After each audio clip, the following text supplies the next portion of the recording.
Avtomobil dünyasının diqqəti bu günlərdə Çinin paytaxtına yönəlib. Pekində 19-cu beynəlxalq avtomobil sərgisi öz işinə başlayıb. Dünyanın ən böyük avtomobil sərgisi olan Pekin avtosalonuna 21 ölkədən təxminən 1000 avtomobil istehsalçısı qatılır. Təqdim olunan avtomobillər arasında elektrik modelləri üstünlük təşkil edir. Ümumi ekspozisiya sahəsi 380 min kvadrat metr olan sərgidə 1451 avtomobil nümayiş olunur. Bu avtomobillərdən 181-i yeni modellərdir və bir çoxu ilk dəfə ictimaiyyətə təqdim olunur. Yeni modellərdən 71-i isə konseptual avtomobillərdir. Bu ilki Pekin avtomobil sərgisi həm yeni, həm də konsept avtomobillərin nümayişinə görə əvvəlki illəri qabaqlayır.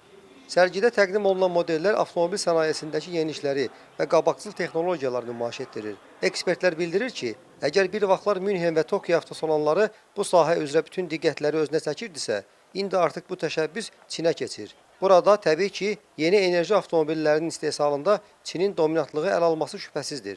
Mayın 3-nədək davam edəcək sərgiyə təxminən 1 milyon ziyarətçinin baş çəkəcəyi gözlənilir.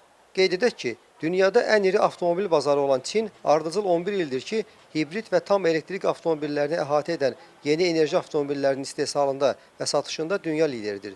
Son illər dünya üzrə elektrik avtomobili satışının yarıdan çoxu Çində qeydə alınır.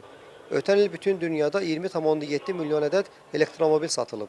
Satılan elektromobillərin təxminən 13 milyonu Çinin payına düşür. Ümumiyyətlə, son illər Çində avtomobil sənayesi sürətlə inkişaf edir. Həm istehsal, həm daxili satışlar, həm də ixrac ildən ilə artır. Çin son 2 ildə avtomobil ixracında dünya lideri olub. Çin avtomobillərinin əsas üstünlüyü qiymət-keyfiyyət nisbəti və sürətli model dövriyyəsidir.